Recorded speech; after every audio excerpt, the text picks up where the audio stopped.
you guys doing? Good. Good. Okay. Can you hear me okay? Yep. All right. I'm going to try and be as loud as I can. We're going to talk to you guys about internet safety. If some of you were here before I was in here, we talked about frauds and scams.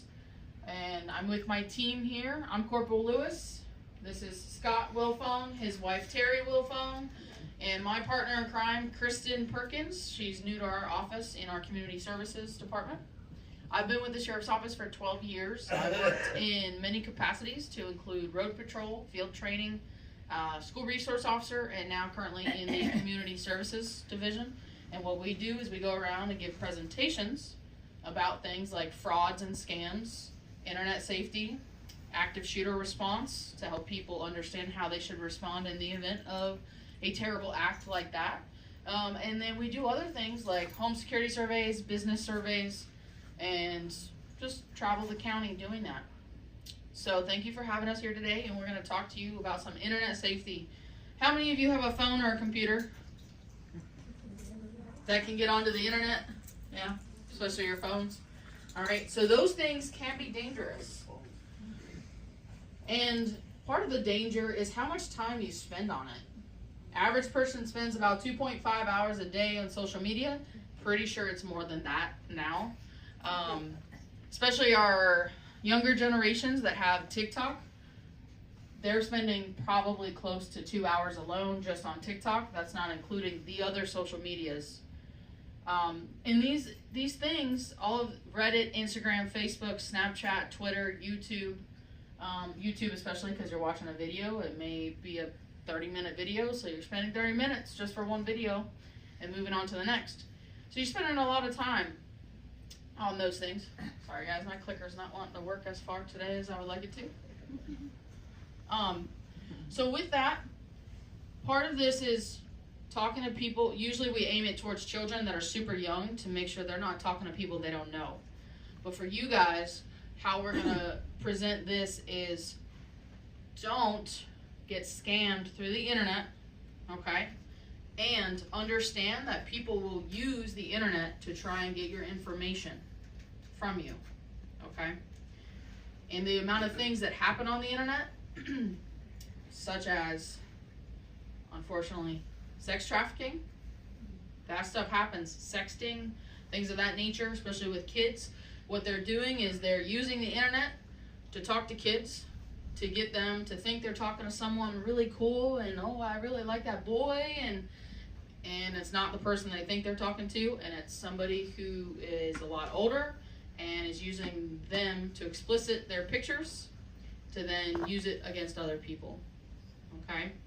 But in that sense too, you guys got to be careful with the things that you click on. Your best defense in these things is your awareness to the issues. If you're on the internet a lot, scrolling, whether that be Facebook, you got to be careful on the things you click on that too. People can create a page easily without really having to do much work. I can go on Google right now, create a fake web page, and have especially the AI do it for me, and I'm not really doing the work, and then boom, I've created a page that you click on. I can get information from you, information you don't know that you're giving me without your consent, okay? Too much information. This is going to be our safety tip number 1. Avoid putting too much information on your Facebook profile, on your Instagram if you have one of those, all right? Sending out via email, telling somebody that you were talking to, even say your doctor's office. Don't give them too much information about what your whole day is going to be. Don't give them too much information about what your bank account is, who you bank through, what type of accounts you have, or how much money you have in those accounts. Don't tell that to people. Don't tell that to random people, especially. Talk to your family members or whoever is the person that's assisting you with your finances. But don't tell that to strangers, because that's going to incite them to ask more questions to try and get you to elicit information about your accounts so they can get in control of your money. Name, address, phone numbers.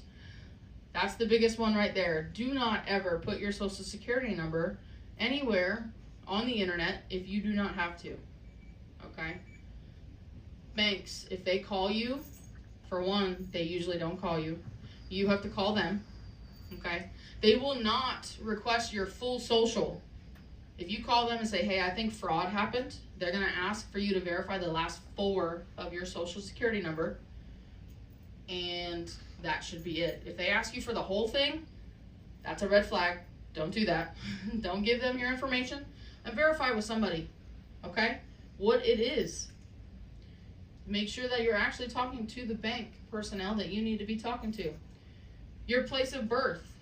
Oftentimes people think that your place of birth is not important when you're talking about stuff. I can go on the internet, type in your first name, a partial last name, and where you were born, and I can find out a lot of information about you. That's how the internet works, okay? So be careful where you're giving that out. Families' addresses, okay? Because that's another location where they can then look up information about you through a family member. Family members' phone numbers, their addresses, their social security numbers, all right? Hopefully you don't know their social security numbers, but if you do, keep that to yourself. That's for you to know, and if you know it, it's for a specific reason. Number 2, learn how to use your privacy settings. This is important, especially for our social media and internet, anything internet safety related. Everything has settings where you can change the privacy on it of who can see what. I would, if I were you, change it to where only your friends can see what you're posting, what you're sharing, what you're doing. Because if you let it be where anyone in the world can look up your name, so my name is Brienne, maybe somebody else is trying to find a Brienne somewhere else on the other side of the world, and if my profile is open for anyone to find, and they see my name, and it's open, they can go and look up all the information about me that I've posted on my social medias. That's not something we want to do, okay? Because that's how they get extra info from you about your, especially your date of birth. Biggest thing is Facebook. Does anyone in here have a Facebook? Anyone have their actual date of birth on Facebook? So it's one of those things that you can put in a date. So my birthday is June 25th, and that's all I have on there. I don't have the year that I was born. So people don't have access to my entire date of birth. They can guess it as much as they want, but if they don't have access to that, then they also don't have access to other things as well because of the privacy settings. One of the things that I saw you shake your head when she was talking about if you have your date of birth. If you're on Facebook, if you click on yourself, it'll take you to your profile. And in that profile, you can put information about you. One of the things that it asks is your date of birth. Don't put it in. That's what Corporal's trying to say, is you don't want to put the year of your birth on that information. So if you go to your page on Facebook, to your profile, it wants you to list all this information about you. My personal one is blank. It's nobody's business but mine. So that's one of the things you have to be careful about, is how much information you're putting out about yourself. When you get an email and it has pop-ups in it, don't click on the stuff that is sent in the pop-ups, because if you yourself are not emailing a place to get information back and you're getting random emails, generally it's going to be because they're trying to get information from you. They're trying to scam you, to include putting those options in there for you to click on to get that info from you. Going live allows people to know where you are. It allows people to get your exact location, and they can use that against you. Snapchat, this is for a large population of even our adults in the world now, but so Snapchat itself, there's some people on there that you can see. Some figurines, okay? Those are people who have their location on. that I can see where they are, almost down to the exact room inside the house of whatever residence they are in. And kids these days leave their location on, and they have people who track them. That's scary. Post in the past tense. Vacations, trips, anywhere you go, things of that nature. Post after you get back. I went to the zoo. Or my zoo trip was great. You were there.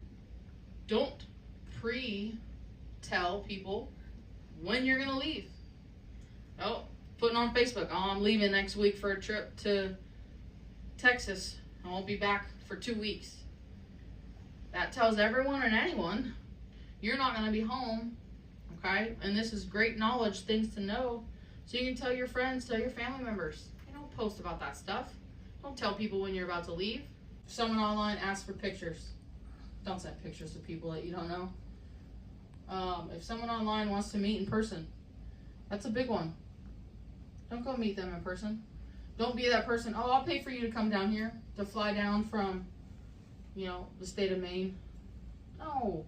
Online is forever. Posting anything online, it will always be there.